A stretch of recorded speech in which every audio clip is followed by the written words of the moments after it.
Hey everybody, good afternoon. Happy Friday to everyone. Hope everyone had a good week. It is time to wrap up the end of the week with your CBSI Hot 10 list. My review of the Hot 10 books for the week. Kind of what's making the move. Maybe it's some type of announcement. Could be all kinds of things. New character being introduced. Let's jump into it and take a look. We'll start off with honorable mentions. First one here is Psychoanalysis number 4. Looks like a Golden Age book.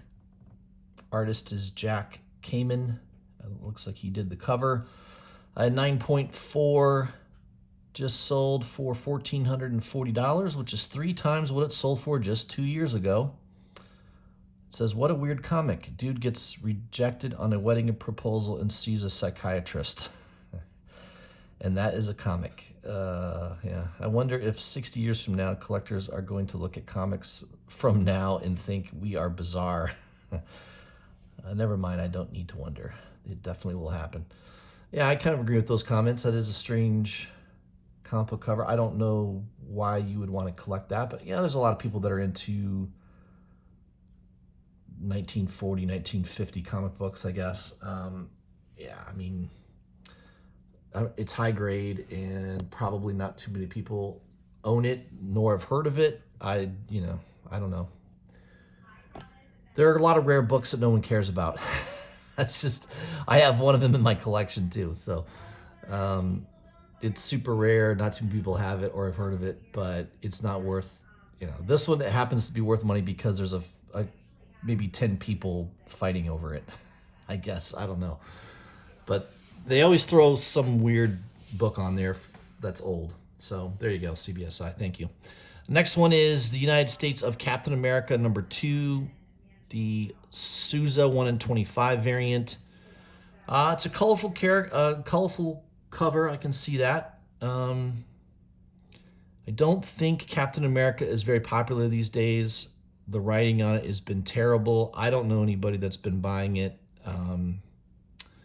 Let's put it this way. Captain America's had terrible, probably the worst sales in the last couple years that it's ever had. And it has Alex Ross doing covers. Even with Alex Ross doing the covers, the book doesn't sell. So I wouldn't put any money into anything Captain America these days until they make Captain America again, which is he's a good guy that fights bad guys. And we don't need to have leftist ideology put into the book. So until they get rid of that, I don't think you're going to see a lot of people give a crap about Captain America. Just giving you my commentary on it. I interact with a lot of people that collect comic books, and I don't hear anyone talking about Captain America. So there you go. Number 10 is Shang-Chi number 3, the Michael Cho 1 in 50 variant. Selling for about $50 to $60. It's an okay cover. I don't think there's anything fantastic about it. I don't know. Ben says, I can't make up my mind if I'm excited for it or not. What do you all think? So I am not going to pay money to see this movie. I probably will wait until it's free on my Disney Plus, and maybe I'll watch it then. But until then, I am not going to pay money to see it. I paid money to see Black Widow. I thought it was okay. I thought it was pretty good.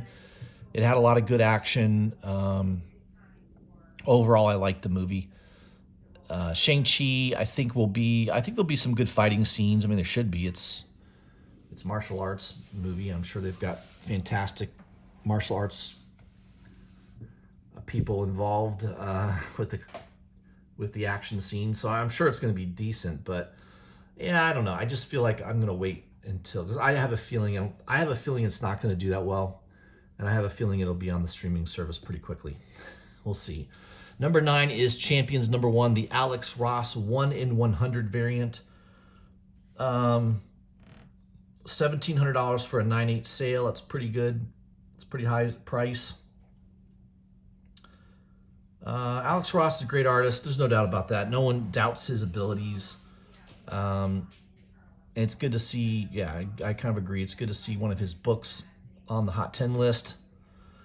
Uh, I'd imagine there weren't a lot of shops ordering 100 copies of Champions #1. Yeah, it's a first issue, but Champions, I don't think the sales on this book have ever been good. Nowhere near, I don't think it ever goes above 25, 30,000 in a given month. So it's a low print run book for the most part. There's just not a lot of shops that would have ordered 100 copies. So yeah, this variant's probably really rare. And there's a lot of Alex Ross collectors. So if it was any other artist that did this cover, I don't think the book would even garner half that amount, even if it's rare. But there's a certain amount of people that collect his art, so they're going to buy any and all things Alex Ross. So I can see why that book's doing well at the moment. Number 8 is Something is Killing the Children. Number 18, the Wesley Craig 1 in 25 variant. Something is Killing the Children is doing well. All aftermarket, secondary market sales have been strong for many, many months now. Continues to be strong, even though there's lots of variants. Last several issues, lots of store variants. It's kind of hard to keep up with it all. My feeling is buy what you love. I don't really love this cover. I don't think it's that great. So it's selling for more than a ratio now, $35 to $40. I don't know.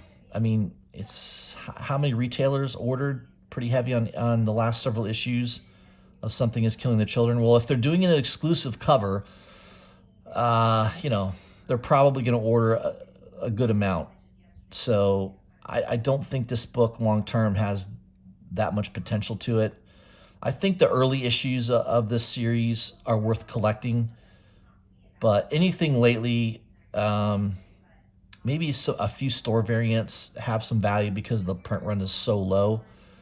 But the regular issues, I just think the print runs are so high now on this series. I wouldn't collect any of the ratio variants unless the covers just knocks you out and you just love the cover and it's a total cover buy. But yeah, for me, this book doesn't do anything for me. Number 7 is Black Knight, Curse of the Ebony Blade. Number 4, the Stephanie Hans 1 in 25 variant. I like Stephanie Hans' artwork. I think she's pretty good. I think the reason this book is on the list is just probably most shops aren't going to order 25 copies of issue 4 of a series. It's not selling that well to begin with. Issues 1 and 2, I think, had maybe some decent ordering, but once you get past issues 3 and 4, the print run drops off dramatically. I mean, you can go to Comic-Con, you can easily see this. So the print run on this book is probably fairly low. I don't even think most shops order 10 copies of this book, let alone 25. Shops near me probably order 5 copies of this book. Maybe 5 extra. So they'll maybe have like 4 or 5 for their subscription customers, which I'm sure most aren't going to have that in their subscription. And then they'll maybe have an extra 5. So let's say 10 copies they're going to order maximum. So a 1 in 25 on issue 4, I could see that would be a tough book to find right now. So that's why that book's moving at the moment. Number 6 is Exiles. Number 3, this book's been hot many times in the past. There's also a variant cover of this that I think is better. Well, maybe I can pull that up here by the end of the video, but it's 98 just sold for $900. It's not an easy book to find. It's the print run on that was super low. No one was buying that series, Exiles. I mean, a lot of these X-Men books in the last couple of years, the print runs are super low and still no one buys them. So, the cover's kind of cool and people like the cover. Female Captain America. I get why the book's hot, but I don't know. I sort of have a negative a negative commentary on most of these books. Have you noticed that? I don't know. But yeah, if you got it in your collection, congratulations. That might be a good one to get graded. Yeah, the Mike McCone variant is what I'm thinking of. That one sold for $900. So this is the regular cover that's selling around $50 now. But the Mike McCone variant's definitely the better one. It looks like an old 1950s poster. The one with the woman, holding the jackhammer, or the wrench. Get to work kind of. It had that kind of 1940s, 50s poster feel to it. So yeah, that's the only reason this issue has any attention on it. Number 5 is Avengers Classic. Number 8. Why is this book on the list? Well, because it's got Jack Kirby art, and I guess it's got Kane. What's his name? Kang the Conqueror on it. So there's a lot of speculation that you're going to see that's going to be the next major villain to enter into the Marvel Universe, will be Kang the Conqueror. Obviously, his first appearance is sky high now. That was a book I looked at buying a couple years ago. Never could quite find the copy that I wanted. And, obviously, that book's gone crazy. So anything with him on the cover lately has been doing well. So that's one reason. Number 4 is Moon Knight, number 3 from 2016. The Jeffrey, how do you pronounce that name? Vergey, 1 in 25 variant. Someone paid $500 for that? God. Yeah, I mean, Jesus. Okay, it's a unique style of art. I get that. I don't know. Moon Knight variants tend to go nuts sometimes. I don't know. Is this worth $500? It's a 1 in 25? I don't know. I know I don't have it in my collection. Too bad. I think I would definitely sell that. If you have that in your collection right now, yeah, I would list it. I would put it for sale.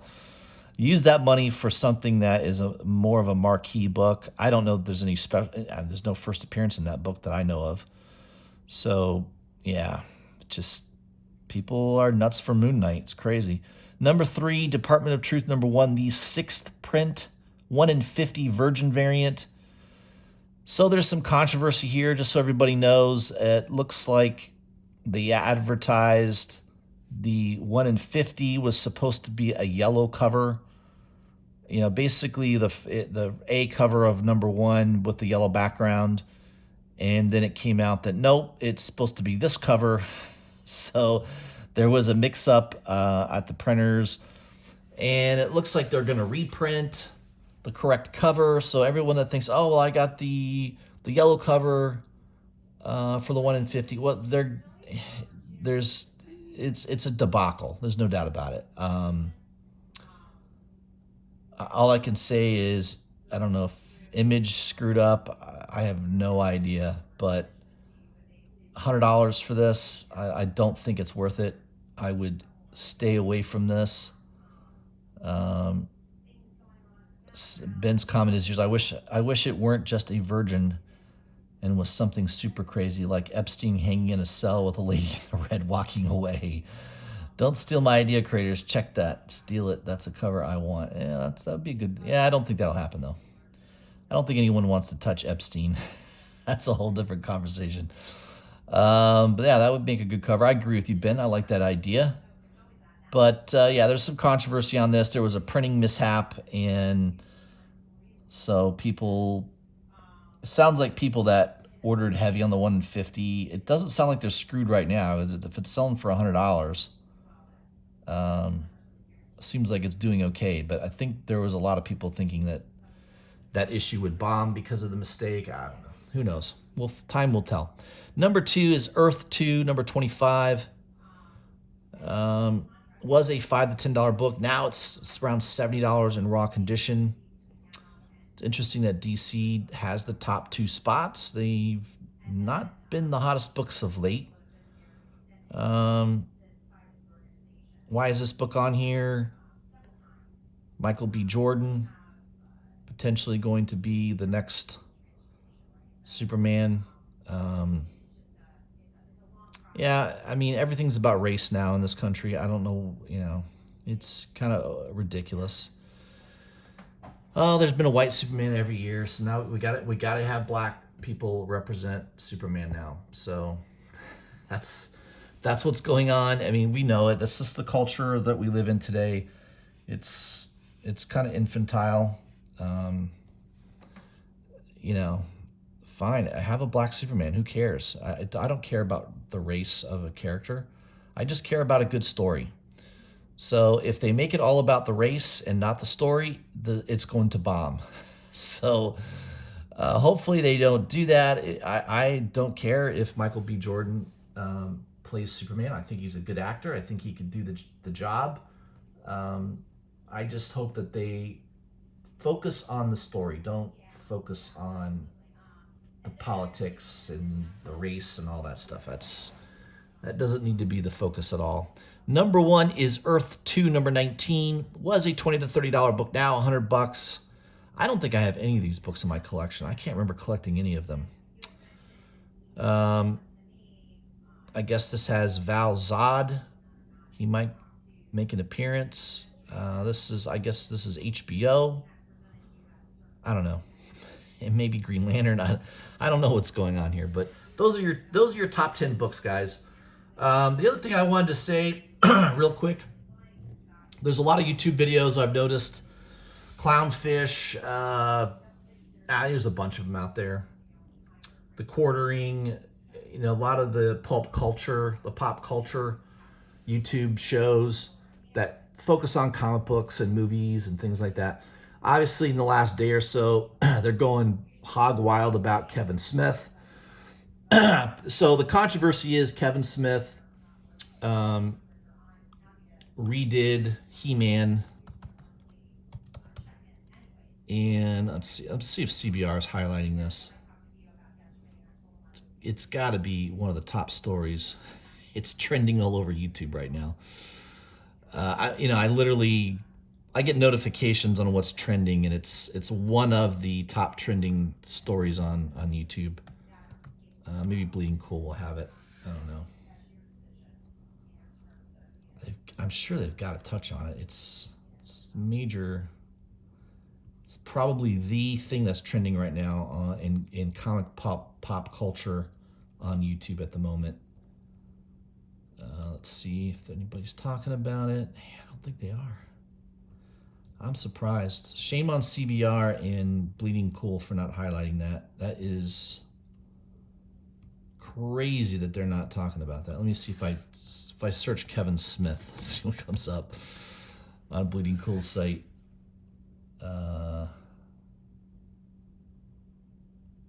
they're not talking to. They don't have a link. Let me go on Google. Hold on a second. So if I type in Kevin Smith, let's see what Google has as the leading article on Kevin Smith.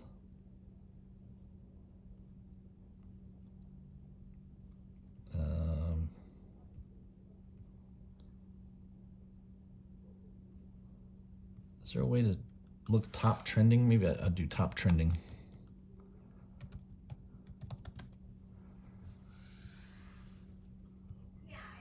Yeah, see, Google doesn't want you to know, I guess.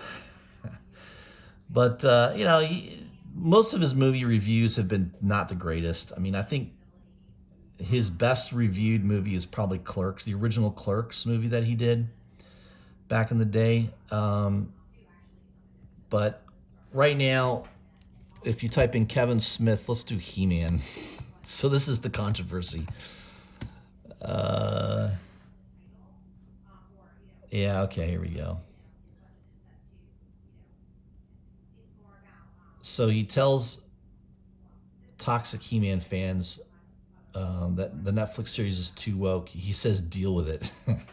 So basically, I'm not a big He-Man fan. I didn't find the cartoon back in the day to be all that interesting. I was more into G.I. Joe, into Transformer cartoons.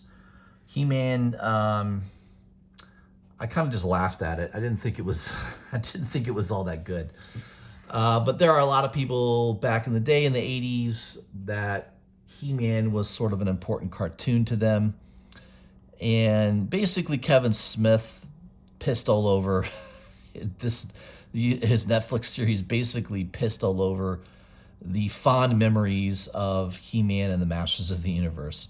I guess does he kill off? I think he either, spoiler alert. I think he either kills He-Man off in the first few sequences of the show, or he basically makes Teela the person that's going to save the day, right? Instead of He-Man, he back in the cartoon days, it was something would go bad and all these things would, Skeletor would capture a bunch of people, and it relied on He-Man to turn in, to have the sword and say the words, and he would turn into He-Man and he would come save the day. Well, apparently Kevin Smith does not want He-Man to be the savior. He wants Teela. Teela has a shaved head. She looks, kind of has a lesbian look to her. I don't know. Who knows if she's lesbian or not? I'm sure they want people to think that she is. But she's the one that comes and saves the day, not He-Man. And of course, people that really love the He-Man series are pissed off to no end. Me personally, I don't care. I don't think Kevin Smith is all that talented. I've watched a lot of his movies. Most of them are absolutely crappy and shitty, and I don't think he's all that intelligent as everyone thinks he is. And I remember he did a couple comic book series that he didn't finish. What was there? There was like a Daredevil Target where he did like one issue, and it was pretty decent. And then all of a sudden, I think he just stopped writing it for some reason. He probably got offered more money to do something else. So this guy, he will jump from project to project. Whatever's going to pay him the most, that's what he's going to do. He got paid his money from Netflix, and now I don't know why he decided to do a live stream. He did a live stream trying to defend himself against the fans of He-Man, and it only made him look worse. It only made him look like a complete douchebag. That's who he is. I don't think much of Kevin Smith. Doesn't he cry a lot too?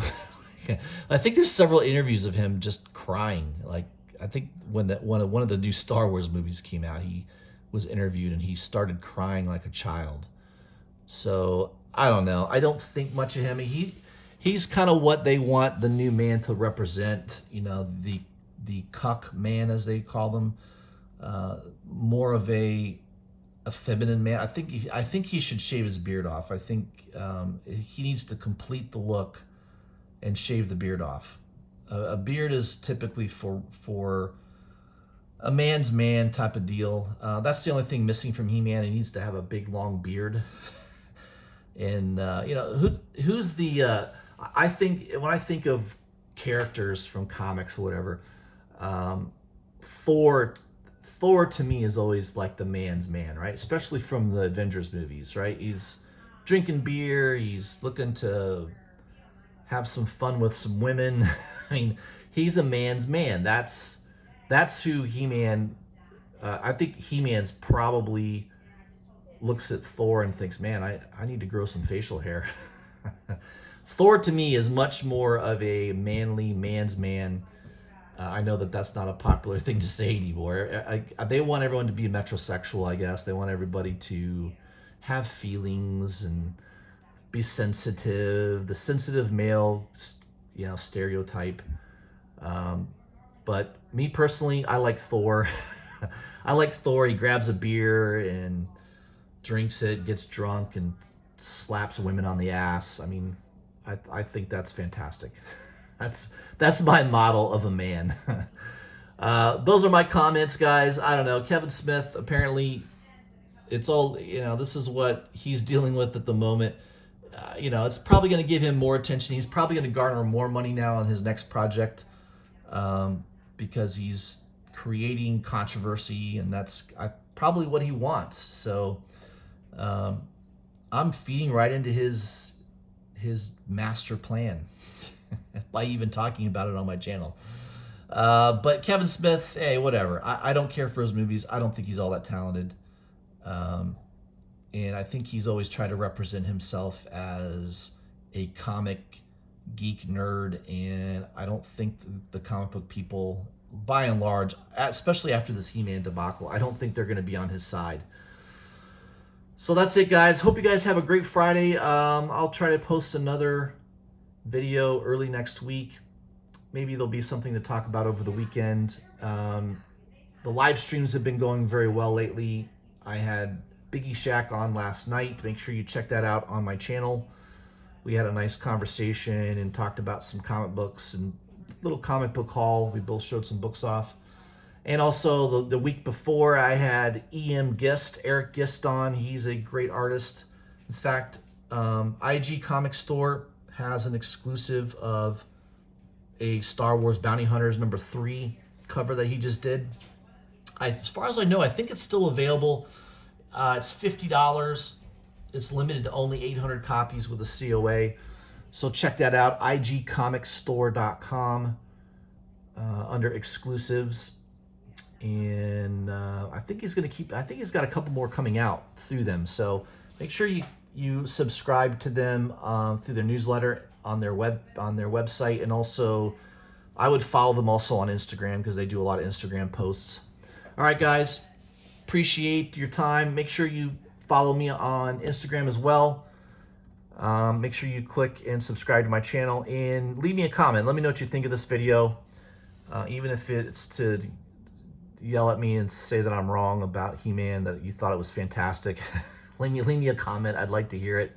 All right, guys, have a great Friday, and I'll see you soon.